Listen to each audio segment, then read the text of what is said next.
Programme में आने में थोड़ा सा देर हो गई मेरे को, और अगर मैं यहाँ नहीं आ पाता तो शायद अपने आप को ज़िंदगी भर माफ़ नहीं कर पाता। आगरा की सरजमी पर आके आपने ये जो रोशनाई जगाई है, ये वाकई में हम तो उस अल्लाह ताला से दुआ करेंगे। जी हाँ, अल्लाह ताला से दुआ करेंगे कि आप जैसे 10-20 और नेक दिल और इतने पढ़े लिखे, इतने इंटेलेक्चुअल आदमी और पैदा करें, जिससे कि जाके आप भारत का कोना कोना, देश का कोना कोना रोशन करें। तहे दिल से स्वागत आपका। मेरा एक छोटा सा सवाल से पहले थोड़ा सा, एक हमारे भी गुरु ग्रंथ साहब के अंदर गुरु नानक साहब ने पूरी दुनिया का चक्कर लगाया, जिसके अंदर मक्का मदीना भी शामिल है। और जैसा कि एक सवाल इससे पहले हो चुका है कि गैर मुस्लिम जो है मक्का मदीना में अलाउड नहीं, या वहाँ का कैंटोनमेंट जो है अलाउ परमिशन नहीं देता। मगर ये तो तय है, आप मानते हैं, इस्लाम मानता है, हम मानते हैं, हमारे ग्रंथों के अंदर दर्ज है। गुरु नानक साहब के 2 चेले थे, एक बाला और एक मर्दाना, एक हिंदू और एक मुस्लिम। मर्दाना की बहुत ख्वाहिश थी कि मुसलमान जब तक पूरा मुसलमान नहीं कहलाने का हकदार, जब तक कि वो काबा का दर्शन ना कराए, तो गुरु नानक साहब उसको लेके और काबा गए। हमारे ग्रंथ के अंदर जो दर्ज है कि जब वो वहाँ पहुँचे, उन दिनों बहुत लंबा ये किस्सा है, 1 साल लगता था, और वो रूट सारा उसका वर्णन है। और वहाँ जब मक्का, जो मस्जिद के बाहर साथ ही एक दीवार थी जहाँ पर के भारत के जो मुसलमान दर्शन करने जाते थे काबा के, वो उनको वहाँ ठहराया जाता था। वहाँ की देखभाल जो करता था वो मुल्ला जीवन करता था। जब गुरु नानक साहब अपने चेलों के साथ में वहाँ पर पड़े थे, तो सुबह जब मुल्ला जीवन वहाँ की सफाई करने के लिए आया, तो उसने देखा गुरु नानक साहब के जो पैर थे वो काबा की तरफ थे। वो गुस्से में चिल्लाया कि ये कौन काफिर है जो कि काबा की तरफ पैर करके पड़ा है, और उसने गुस्से के अंदर आके उनके पैरों को झटका दिया, दूसरी तरफ किया। तो हमारे ग्रंथ के अंदर दर्ज जो किस्सा है उसके अंदर यह है कि काबा भी उस समय हिल गया, जिधर गुरु नानक के पैर जाते थे काबा उधर मुड़ता था। तो वो जोर से चिल्लाया, ये कोई हजरत है, ये कोई औलिया है।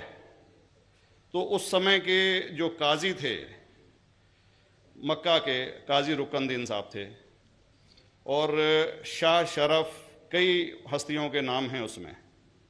तो मैं ये जानना चाहता हूँ कि ये वर्जन को आप मतलब एग्री करते हैं, और करते हैं तो इसका हमारे मुस्लिम ग्रंथों के अंदर किस तरीके से उल्लेख है, ये कृपया बताएं। भाई साहब ने एक सवाल पूछा अपने गुरु ग्रंथ साहिब के मुतालिक, और अल्हम्दुलिल्लाह मैं भी गुरु ग्रंथ साहिब पढ़ चुका हूँ।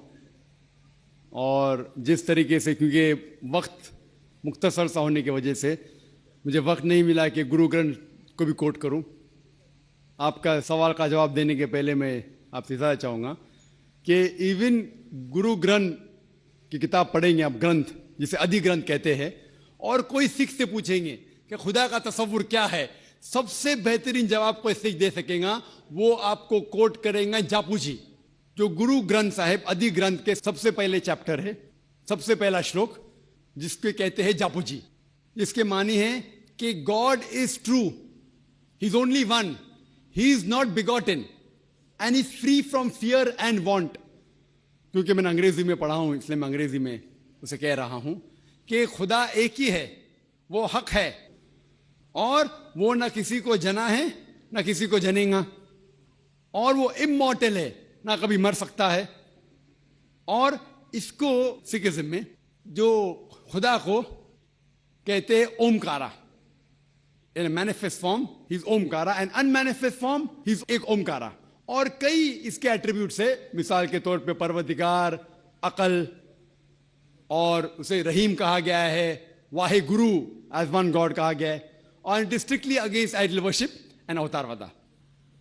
भाई साहब का सवाल था कि उनने ग्रंथ में पढ़ा कि गुरु नानक साहब मक्का के, और उनका पैर काबा की तरफ था, और कोई मौलवी ने पैर को हिलाए और काबा हिल गया।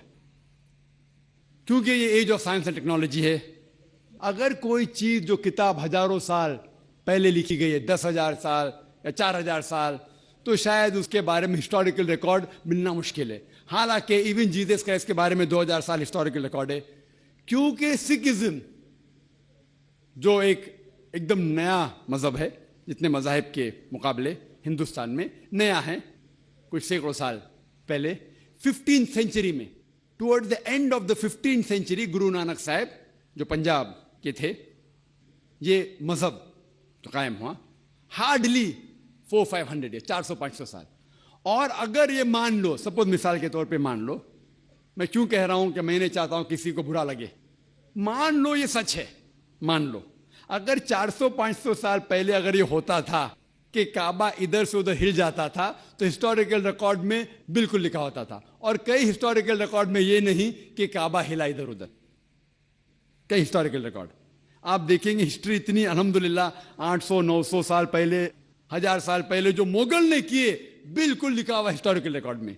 तो ये कहना कि गुरु नानक साहब वहां गए और काबा हिल गया, ये बिल्कुल साइंस के खिलाफ है, क्योंकि साइंस में कोई भी रिकॉर्ड नहीं है, वहां के देश के रिकॉर्ड में कहीं भी नहीं कि काबा हिला। तो इसलिए हम कहते हैं कि हो सकता है ये गलती से किसने लिखा होगा, न कई किस्से कहानी। ये मैं तस्लीम करता हूं कि गुरु ग्रंथ साहिब में कई चीजें सही है, हक की बात है, लेकिन ये तस्लीम करना कि काबा हिल गया, ये बिल्कुल साइंस के भी खिलाफ है, साइंस के खिलाफ है। और इस्लाम में भी ये नहीं है। लेकिन ये कहना कि कोई गैर मुस्लिम जा सकता है, मुमकिन है, चुपके से कोई गया तो हो सकता है। वो भी जवाब